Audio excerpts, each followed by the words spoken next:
Hello student, psychology study point में आप सभी का स्वागत है। द्वितीय श्रेणी शिक्षक भर्ती परीक्षा आने वाली है।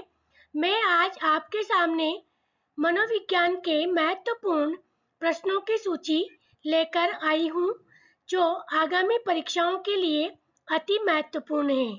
आगामी परीक्षाओं में आने वाले महत्वपूर्ण प्रश्न। नंबर 1 प्रश्न है, मानव जीवन में अभिवृद्धि की प्रक्रिया सामान्यतः कब तक चलती है? प्रश्न नंबर 1 का आंसर हो जाएगा बी ऑप्शन, 18 वर्ष तक मानव जीवन में अभिवृद्धि की प्रक्रिया सामान्यतः चलती रहती है। प्रश्न नंबर 2, मानव विकास को प्रभावित करने वाला मुख्य कारक क्या है? आंसर हो जाएगा सी ऑप्शन, वंशानुक्रम एवं पर्यावरण दोनों ही मिलकर मानव विकास की प्रक्रिया को प्रभावित करते हैं। नंबर 3, कॉल सैनिक ने मानव विकास की अवस्थाओं को कितने वर्गों में विभाजित किया है? आंसर हो जाएगा सी ऑप्शन, 8 वर्गों में विभाजित किया है। नंबर 4 प्रश्न, शिशु काल में बच्चों का मानसिक विकास किस गति से होता है? आंसर हो जाएगा अति तीव्र गति से शिशु काल में बच्चों का मानसिक विकास होता है। नंबर 5, शेषवावस्था में संचय काल किसे कहते हैं? आंसर हो जाएगा जन्म से 3 वर्ष की अवस्था को संचय काल कहते हैं। प्रश्न नंबर 6, भाषा सीखने की दृष्टि से सबसे अधिक ग्राह्य आयु क्या होती है?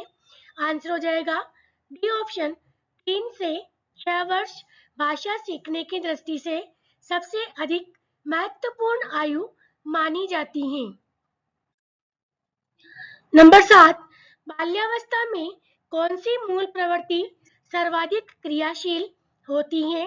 आंसर हो जाएगा डी ऑप्शन, सामूहिकता।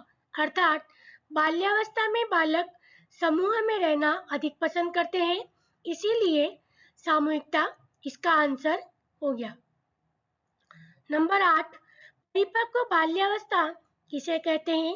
आंसर हो जाएगा 9 से 12 वर्ष की आयु को परिपक्व बाल्यावस्था कहते हैं।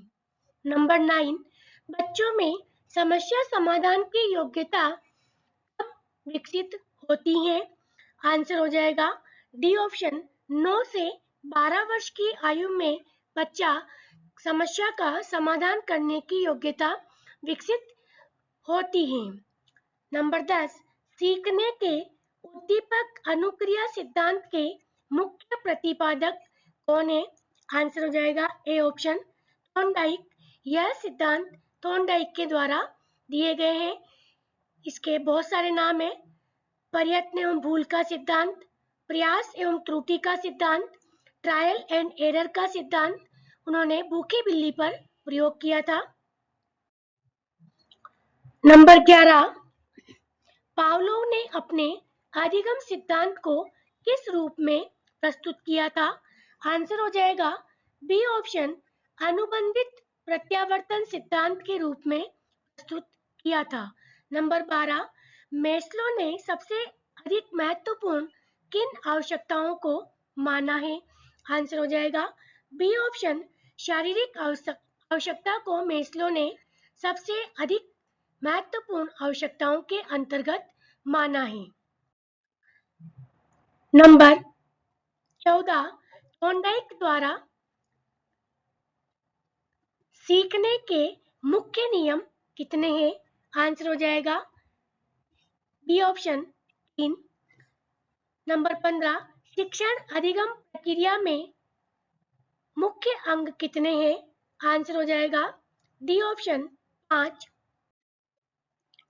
नंबर 16, शिक्षण अधिगम प्रक्रिया का सबसे अधिक मुख्य अंग कौन सा है? आंसर हो जाएगा बी ऑप्शन, शिक्षार्थी। नंबर 17, सीखने में पठार कब आते हैं? आंसर हो जाएगा सी, जब सीखने की मात्रा एवं गति में कोई उन्नति अथवा अवनति नहीं होती है जब सीखने की प्रक्रिया में पठार आते हैं।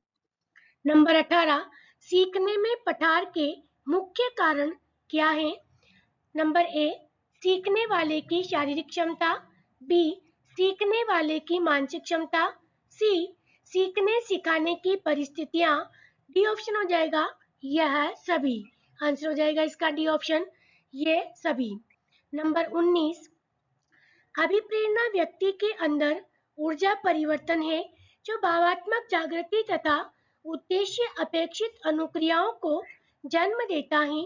यह उपयुक्त कथन किसका है? आंसर हो जाएगा सी ऑप्शन, मैकडोनाल्ड का। एफ जे, इनका नाम है एफ जे मैकडोनाल्ड। नंबर 20, रिवेंस प्रोग्रेसिव मैट्रिक्स के कितने रूप हैं? आंसर हो जाएगा बी ऑप्शन, 3 रूप। नंबर 21, व्यवहार का वर्णन करने के लिए किस विधि का प्रयोग किया जाता है? आंसर हो जाएगा ए ऑप्शन, प्रेक्षण विधि का प्रयोग किया जाता है व्यवहार का वर्णन करने के लिए। नंबर 22, निस्यंदक सिद्धांत का विकास किसने किया? आंसर हो जाएगा ब्रॉडबेंट ने किया। नंबर 23, निस्यंदक शीनन सिद्धांत का विकास किसने किया? आंसर हो जाएगा ए ऑप्शन, टाइसमैन ने। ये ऊपर वाले सिद्धांत को ही इन्होंने संशोधित करके 1962 में इन्होंने इसको दिया था और ये सिद्धांत आया था 1956 में। नंबर 24, बहुविधिक सिद्धांत का विकास किसने किया? आंसर हो जाएगा जॉनस्टन एवं हिंज ने, इन्होंने किया था इसका 1978 में। नंबर 25, संज्ञानात्मक कारकों के अंतर्गत सम्मिलित है। ऑप्शन ए अभिरुचि, बी अभिवृत्ति, सी पूर्व विन्यास, डी ऑप्शन उपरोक्त सभी। तो इसका आंसर हो जाएगा डी ऑप्शन, उपरोक्त सभी। Thank you.